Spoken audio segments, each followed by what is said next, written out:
Hello नमस्ते, जय श्री राम।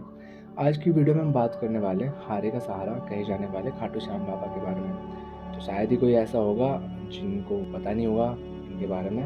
तो अगर आपको पता है तो भी, और अगर आपको नहीं भी पता तो भी वीडियो में बने रहो, क्या पता कोई नई बात पता लगे। ठीक है, तो वीडियो को हम बेसिकली 3 पार्ट्स में कवर करेंगे। पहला history, then temple history, and last में जो प्रेजेंट टाइम पे जो सब चल रहा है वो। हिस्ट्री में हम कवर करेंगे कि ये कौन थे, इनको पूजा क्यों जाने लगा, इनकी बेसिकली पूरी हिस्ट्री जो भी रही थी, पूरी कहानी। ठीक है, टेम्पल हिस्ट्री में हम ये कवर करेंगे कि मंदिर अस्तित्व में कैसे आया, किसने बनाया, वहाँ पे क्या क्या साइंस मिले थे, कब मंदिर बना था, एंड ऑल सारा।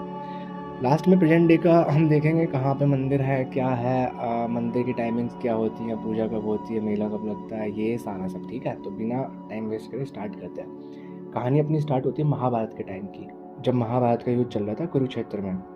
तो हमारे जो कहानी के मेन कैरेक्टर जो है ना, वो है बर्बरीक। अब बर्बरीक कौन थे? तो भीम के बेटे थे घटोत्कच, और घटोत्कच के बेटे थे बर्बरीक। तो बर्बरीक थे भीम के पोते। अब बर्बरीक जो थे उनमें बचपन से ही वीर और महान योद्धा वाले तगड़े वाले गुण थे। ठीक है, तो इनकी गुरु जो थी वो इनकी माँ थी, और इनकी माँ ने इनको बचपन से ही यही सिखाया था कि बेटा तुम्हें हमेशा जो हार रहा हो उसका साथ देना है, जो कमज़ोर पक्ष होता है उसके साथ तुम्हें हमेशा रहना है।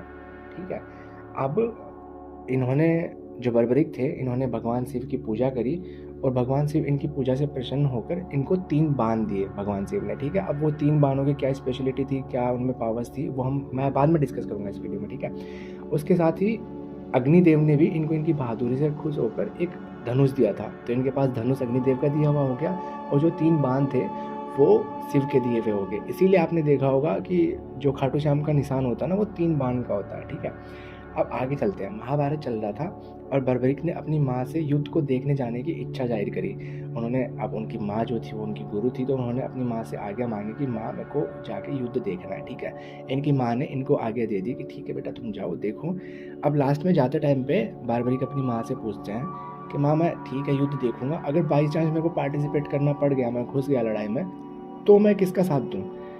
तो इनकी माँ जो थी उन्होंने सोचा कि कौरवों के पास इतनी बड़ी सेना है। ठीक है, खुद भीष्म पितामह है वहाँ पे, गुरु द्रोण है, कृपाचार्य हैं, और अंगराज करण जैसे महारथी हैं, तो निश्चित ही कौरवों के सामने पांडवों की हार होना है।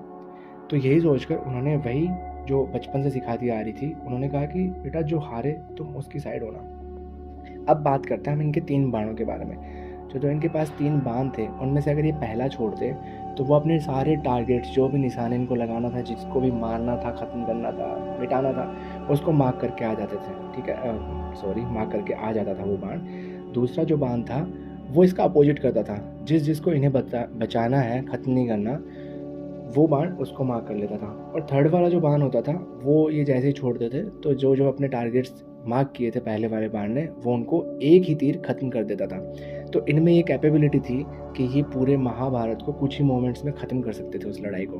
ठीक है, अब श्री कृष्ण जी जो थे वो युद्ध का नतीजा जानते थे कि कौरव हारने वाले हैं, और बर्बरीक जो आएगा तो वो 100% कौरव हारेंगे तो उनका साथ देगा, और अगर बर्बरीक ने कौरव का साथ दे दिया तो पांडवों का हारना फिर 100% श्योर हो गया। तो श्री कृष्ण जी जो होते हैं, वो जब बर्बरीक रास्ते में आ रहा था वहाँ, तो वो वहाँ पे पहुँच जाते हैं बर्बरीक के सामने एक ब्राह्मण का वेश धारण करके। अच्छा, वहाँ जाने से पहले कृष्ण जी जो भी सबसे महान योद्धा थे उनके पास जाते हैं, दोनों टीम्स में, कौरव में भी पांडव में भी। वहाँ पे जाके उनको पूछते हैं कि अच्छा मुझे एक चीज़ बताओ कि तुम्हारे सामने जो सेना है ना, अगर तुम अकेले उनसे युद्ध करो तो तुम कितने दिन में उस युद्ध को ख़त्म करने की कैपेबिलिटी रखते हो? तो सबसे पहले वो भीष्म पितामह के पास गए। उन्होंने बोला कि मैं अकेला 20 दिन में निपटा दूंगा। द्रोणाचार्य जी ने बोला 25 दिन में, कर्ण ने बोला 24 दिन, और अर्जुन ने बोला 28 दिन लग जाएंगे उसको, अकेला अगर वो लड़ेगा तो। और सेम वही सवाल जाके वो ब्राह्मण वेश में बर्बरीक को पूछते हैं कि भाई अगर तू लड़ता यहाँ पे और तेरे सामने अपोजिट टीम होती तो कितने देर में निपटा देता तू? तो बर्बरीक एकदम कॉन्फिडेंटली रिप्लाई करते हैं कि मैं तो कुछ ही पल में निपटा देता। तो श्री कृष्ण जी एकदम अचंभित हो जाते हैं कि भाई ऐसे कैसे निपटा देता? तो बर्बरीक उनको अपने धनुष के बारे में बताते हैं, ये है मेरे पास 3 धनुष है, ये मेरे पास कैपेबिलिटीज़ है, एंड जो तीसरा वाला धनुष है वो टारगेट को फिनिश करेगा और फिर से वापस मेरे तर्कस में आ जाएगा। तो श्री कृष्ण जी बोलते हैं ब्राह्मण भेष में ही कि भाई ऐसे तो मेरे को भरोसा ही नहीं हो रहा, ऐसे कैसे मान लूँ मैं? तो एक काम कर, वहाँ पे एक पेड़ था, तो तू एक काम कर, जो ये पेड़ है इसके सारे पत्ते निशाना बना के दिखा, इनको भेद के दिखा दूँ। तो उन्होंने बोला ठीक है, और वहाँ पे उन्होंने पहला बाण निकाला और ध्यान करने लगे। बारब्रिक की बात बता रहा हूँ मैं। बारब्रिक ने अपना पहला बाण निकाला और ध्यान करने लगे। सारे पत्तों का जिन जिनको उन्होंने नष्ट करना था पहला बाण छोड़ दिया। ठीक है, इतने में क्या करते हैं ना, श्री कृष्ण जी जो होते हैं वो एक पत्ती तोड़ के अपने पैर के नीचे छुपा लेते हैं। बारब्रिक को इस चीज़ का पता नहीं लगता, पर वो बाण जो होता है ना वो आके श्री कृष्ण जी के पैर के ऊपर उड़ने लगता है, वहाँ पे घूमने लगता है वो। तो वो बोलते हैं ये बाण यहाँ घूम रहा है, तो बारब्रिक को समझ आ जाता है। तो वो बोलते हैं कि आप अपना पैर हटा लो, आपने जो पत्ती छुपाई है ना ये उसके लिए घूम रहा है, और अगर आप अपना पैर नहीं उठाओगे जो लास्ट वाला बाण होगा वो आपके पैर के अंदर से जो आपने पत्ती छुपा रखी है उसको भेदेगा। ये सारा सीन देख के कृष्ण जी बारब्रिक की कैपेबिलिटीज समझ गए थे, और वो सोच लिया था, उनको पता लग गया था कि अगर ये कौरवों के साथ हो गया और बाद में वो पांडवों को कहीं छुपाते हैं बचाने के लिए, तो भी इसका जो बाण होगा वो उनको ढूंढ लेगा और उनके बचने के लिए कोई जगह नहीं होगी। तो अगर इसने उनका साथ दे दिया तो पांडव हारने फिर 100% श्योर हो जाते। तो इस पे श्री कृष्ण जी जो ब्राह्मण वेश में थे वो बारब्रिक से बोलते कि बेटा मैं तेरे से एक डिमांड करता हूँ, तो मेरी पूरी करेगा? तो वो बोलते हैं हाँ करूँगा भाई, क्यों नहीं करूँगा, ब्राह्मण हो आप बताओ। तो इसमें वो उनसे उनका सर दान में मांग लेते हैं। तो इस बारब्रिक एकदम अचंभित हो जाता कि भाई कोई ब्राह्मण है उसको मेरा सर क्यों चाहिए, वो क्यों मांगेगा। तो वो उनको बोलते कि आप ना अपने असली वेश में आओ, ब्राह्मण तो हो नहीं आप। तो कृष्ण जी अपने असली रूप में आते हैं उनके सामने और उनसे डिमांड करते हैं भाई तेरा सर मुझे चाहिए। तो ठीक है, बिना किसी सवाल जवाब के वो एग्री कर जाते हैं कि ठीक है मैं आपको सर तो मैं दे दूंगा, पर ये युद्ध जो है ना इसको देखने की मेरी बड़ी इच्छा है, तो आप मेरी ये इच्छा पूरी कर दो। श्री कृष्ण जी उसको बोलते हैं ठीक है ये इच्छा तुम्हारी पूरी होगी। बारब्रिक इसी के साथ अपना सर काट के श्री कृष्ण जी को दे देता है। अच्छा, अब ये जो सर कटा इसके पीछे 2 रीज़न थे। पहला ये कि महाभारत शुरू होने से पहले जो सबसे महान योद्धा था उसका सर सैक्रिफाइस होना था, और सबसे महान योद्धा बारब्रिक के अलावा कोई वहाँ था नहीं। और दूसरा ये कि अपने जो लास्ट बर्थ था उसमें यक्ष थे, और यक्ष एक कैटेगरी ऑफ राक्षस होता है। तो उनमें क्या होता है, जैसे 2 कैटेगरीज होती है, एक वो होता है जो रक्षा करते हैं राक्षसों में, और एक ये होता है जो डिस्ट्रॉय करते हैं। तो यक्ष वो वाले राक्षस होते हैं जो रक्षा करते हैं। तो एक टाइम था जब ब्रह्मा जी और अन्य बहुत सारे देव वैकुंठ आए और भगवान विष्णु से प्रार्थना करने लगे कि भाई धरती पर पाप और एविल फोर्सेस बहुत ज़्यादा बढ़ रहे हैं, और वो उनका जो टॉर्चर है वो सहन नहीं कर पा रहे, अब उनके लिए अनबियरेबल हो रहा है, तो आप उनको नाश करो। तो भगवान विष्णु जो होते हैं वो बोलते हैं कि तुम टेंशन मत लो, मैं बहुत जल्दी धरती पर एक मानव अवतार में आने वाला हूँ, और जैसे मैं वहाँ पे जाऊँगा तो मैं सारे एविल फोर्सेस, दानव, राक्षस, पाप सबको मिटा दूंगा वहाँ पे।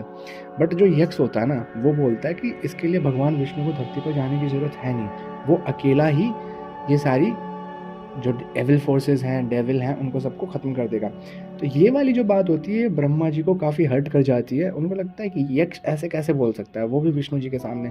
तो वो उनको श्राप देते हैं कि जब भी कभी भी टाइम आएगा एविल फोर्सेस को डिस्ट्रॉय करने का, जब विष्णु जी स्टार्ट करेंगे तो सबसे पहला जो सेक्रीफाइस होगा, सबसे पहले वो तुमको ही मारेंगे। ठीक है, बारब्रिक ने अपना सर काट के श्री कृष्ण जी को दे दिया था। उन्होंने वहाँ पे सबसे ऊंचे पहाड़ पर एक पेड़ था, वहाँ पे उनका सर रख दिया कि तुम यहाँ से पूरा युद्ध देखना। ठीक है, बारब्रिक ने पूरा युद्ध देखा, महाभारत खत्म हो गया और पांडव जीत गए। युद्ध के बाद सारे पांडव आपस में बहस कर रहे थे कि वो ज़्यादा महान है और उसने युद्ध जितवाया, ऐसे करके सारे बहस कर रहे थे, मैंने जितवाया।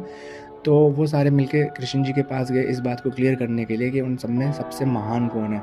तो कृष्ण जी बोलते हैं कि भाई देखो, मैं तो तुम्हारे साथ लड़ाई में बिजी था, मैं सारा युद्ध देख नहीं पाया, तो मैं तुमको एक ऐसे आदमी के पास लेके चलता हूँ जिसने सारा युद्ध देखा था। तो इतना बोल के वो उन सबको, जो बारब्रिक का सर रखा था जहाँ पे, वहाँ पे सारे पांडव वगैरह को लेके वहाँ पे पहुँच गए। तो वहाँ पे उन्होंने वही सेम क्वेश्चन रिपीट किया कि भाई बताओ सबसे ज़्यादा महान कौन है इनमें। तो बारब्रिक ने सिंपली रिप्लाई किया कि युद्ध भूमि में तो मेरे को सिर्फ कृष्ण जी दिखाई दे रहे थे, इनने लड़ाई कहाँ करी है। ऐसा करके सारे पांडव अपने आप चुप हो गए, सबकी नज़रें झुक गई और सबको पता लग गया कृष्ण जी की लीला का। और बाद में इसी से कृष्ण जी बारब्रिक पे काफ़ी खुश हुए और उन्होंने उनको कलयुग में श्याम नाम से पूजे जाने का आशीर्वाद दे दिया, और उनको कहा कि जैसा तुम हमेशा से करते आए हो वैसे ही तुम हारे का सहारा बनोगे। चलो अब सेकंड पार्ट आता है, इसमें हम कवर करेंगे टेम्पल की हिस्ट्री के बारे में। काफ़ी टाइम बीत जाता है, उसके बाद होता ये है कि एक गाय डेली एक जगह पे जाती है, वहाँ पे वो खड़ी होती और उसका जो दूध था वो अपने आप गिरने लगता और ज़मीन में चला जाता। काफ़ी दिनों तक गांव वाले ऐसे देखते रहे, ये अलग सीन हो रहा भाई। तो वहाँ पे कुछ दिनों बाद खुदाई हुई, तो वहाँ पे जहाँ पे खुदाई हुई वहाँ पर उनको एक गांव वालों को एक सर मिला। तो अब गाय अपने यहाँ आपको पता है कितनी पवित्र मानी जाता है गाय को। तो सारे गांव वालों ने वो जो सर था उसको भी पवित्र ही समझा और वो सर एक पंडित जी को सौंप दिया। उसके कुछ दिनों बाद खाटू खाटू एक जगह का नाम है, ठीक है। तो खाटू के जो राजा थे उनको रात को मंदिर बनवाने का सपना आया और जो शीश उनको दिखाई दिया था, जो सर था, वो शीश उस मंदिर में स्थापित दिखाई दिया। तो ओरिजिनली फर्स्ट टाइम जो मंदिर बना था वो ईयर 1027 में रूप सिंह चौहान और उनकी पत्नी नर्मदा कंवर इन दोनों ने बनवाया था। उसके बाद में इसमें शीश की स्थापना हुई थी, वो कार्तिक माह की एकादशी को हुई थी और वही उनका खाटू श्याम जी का जो है वो बर्थडे के रूप में मनाया जाता है, ठीक है। अब इसका रिनोवेशन जो हुआ था वो 1920 में मारवाड़ के एक शासक थे, उनका एक दीवान था जिसका नाम अभय सिंह था। तो वो जो रिनोवेशन करवाया था 1720 में वो अभय सिंह ने करवाया था और किसके हुक्म पे करवाया था, जो मारवाड़ का शासक था उसके हुक्म के, ठीक है। ये हो गई हिस्ट्री। उसके बाद रिनोवेशन वगैरह, ठीक है। मंदिर अभी काफ़ी अच्छी सिचुएशन में, बहुत बढ़िया। प्रेजेंट डे की अगर हम बात करें तो ये राजस्थान में सीकर जिला है, वहाँ से अप्रोक्स 43 किलोमीटर्स दूर है। एक खाटू गांव है, उसी के अंदर मंदिर है। चलो दर्शन के टाइम की बात करते हैं। अब दर्शन सर्दी और गर्मी दोनों में अलग अलग टाइम पे होते हैं, तो मैं दोनों की बात करूँगा, ठीक है। दर्शन सर्दियों में होता है सुबह 5:30 से दोपहर के 1 बजे, देन शाम को 4:30 से रात के 9 बजे, ठीक है। वही अगर गर्मियों की बात करें तो सुबह 4:30 से दोपहर 12:30 बजे तक और शाम को 4 बजे से रात को 10 बजे तक। इनकी जो आरती होती है वो काफ़ी टाइप की होती है, ठीक है। तो सबसे पहली होती है मंगल आरती। तो ये होती है जब मॉर्निंग में कपाट खुलते हैं उस टाइम पे। तो विंटर में वही सुबह 5:30 बजे और समर में 4:30 बजे। इसके बाद होती है श्रृंगार आरती, जिसमें वही खाटू श्याम जी को सजाया जाता है। ये विंटर में होती है 8 बजे और समर में होती है सुबह 7 बजे।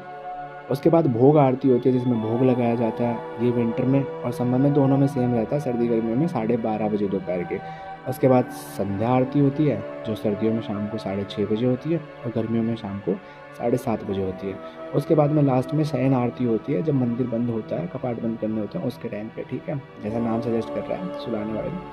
तो ये सर्दियों में होती है शाम को 8:30 बजे और गर्मियों में होती है रात को 9:30 बजे। यहाँ पे हर साल मेला लगता है और काफ़ी सारे भक्त सैकड़ों किलोमीटर से, मैं बोल रहा हूँ सैकड़ों किलोमीटर से आसपास के स्टेट के पैदल चल के आते हैं, पद यात्रा करके आते हैं। भक्त अपनी मन्नत मांगते हैं खाटू श्याम से, वो उनकी मन्नत पूरी करते हैं और इसी खुशी में ना वो पैदल चल के आते हैं। छाले पड़ जाते हैं उनके, लाखों में यहाँ पे आते हैं भक्त, दर्शन करते हैं, हाथ जोड़ते हैं, धन्यवाद करते हैं, वापस चले जाते हैं। ये थी कहानी खाटू श्याम की।